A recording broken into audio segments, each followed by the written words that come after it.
Sabi nga natin kung wala kang boses, daanin na lang natin sa attitude. Hindi ba, Nancy? Ikaw nga, kanina ka pa.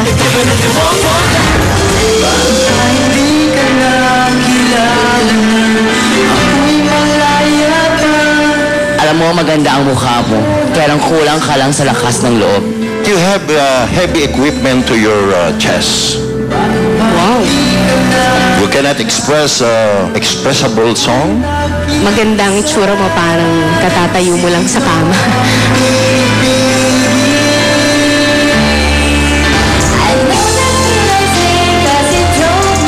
Talagang patwitams ka sa aming tatlo. Yes. Akala ko alam na alam mo ang kanta. Pero nung umawit ka, nabulaga rin ako.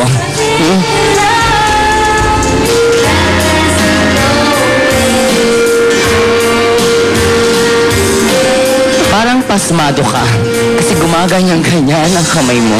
The song is really good, but you cannot sing it well. For me, para kang diwata. Tapos yung boses mo para namang sa duwende.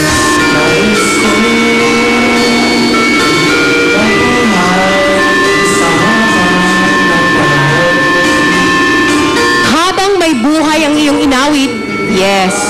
Pero ang pagkakakanta mo, walang pabuhay-buhay. Yes. Because you are my friends, and you are a Christian, you sing a Christian song, I will give you a high grade.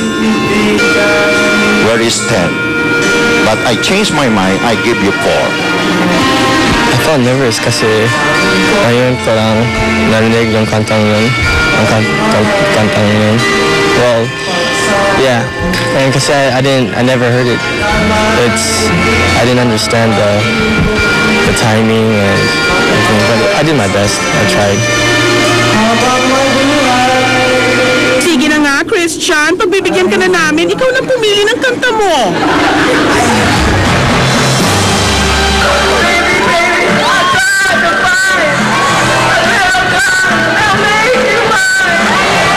Awat na. I can't take it anymore, Din.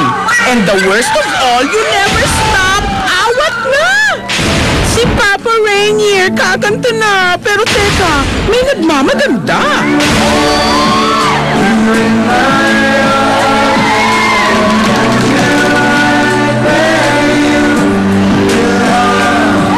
Kung meron kang song para sa kanya, ano dapat yun? Eksakto, Don't Say You Love Me.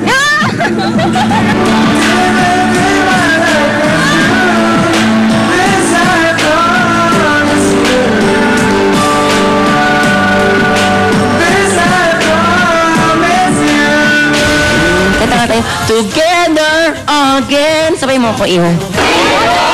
At ang hinamon, si Papa Dingdong.